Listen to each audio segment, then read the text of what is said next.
അക്കൗണ്ടിങ്ങിൽ എന്താണ് ചിലവെന്ന് പറയുന്നത്? ഒരു ബിസിനസ്സിൽ ഒരുപാട് ആവശ്യങ്ങളുണ്ടാവും അല്ലേ? അതായത് കറണ്ട് നമ്മൾ ഉപയോഗിക്കുക, കറണ്ട് ബില്ല് നമ്മൾ അടക്കാറുണ്ട്, മൊബൈലിലേക്ക് റീചാർജ് ചെയ്യാറുണ്ട്.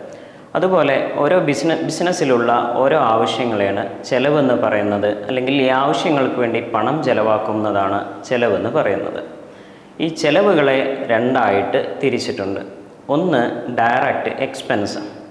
ബിസിനസ്സിലെ ഉൽപ്പാദനവുമായി നേരിട്ട് ബന്ധമുള്ള ചിലവുകളാണ് ഡയറക്റ്റ് എക്സ്പെൻസ്. ഇതിനെ മറ്റൊരു രീതിയിൽ പറയുകയാണെങ്കിൽ ചിലവുകൾ ഉണ്ടാക്കുന്ന സ്ഥലമായോ അസംസ്കൃത വസ്തുക്കൾ വാങ്ങുന്നതുമായോ ഫാക്ടറിയുമായി ബന്ധപ്പെട്ടൊക്കെ വരുന്ന ചിലവുകളാണ് ഡയറക്റ്റ് എക്സ്പെൻസ് എന്ന് പറയുന്നത്. ചിലവുകളിലെ രണ്ടാമത്തേതാണ് ഇൻഡയറക്റ്റ് എക്സ്പെൻസ്. അതായത് ഉൽപ്പാദനവുമായി നേരിട്ട് ബന്ധമില്ലാത്ത ചിലവുകൾ. മറ്റൊരു രീതിയിൽ പറയുകയാണെങ്കിൽ സെയിൽസുമായി ബന്ധപ്പെട്ട, ഓഫീസുമായി ബന്ധപ്പെട്ട, അഡ്മിനിസ്ട്രേഷനുമായി ബന്ധപ്പെട്ടൊക്കെ വരുന്ന ചിലവുകളാണ് ഇൻഡയറക്റ്റ് എക്സ്പെൻസ് എന്ന് പറയുന്നത്.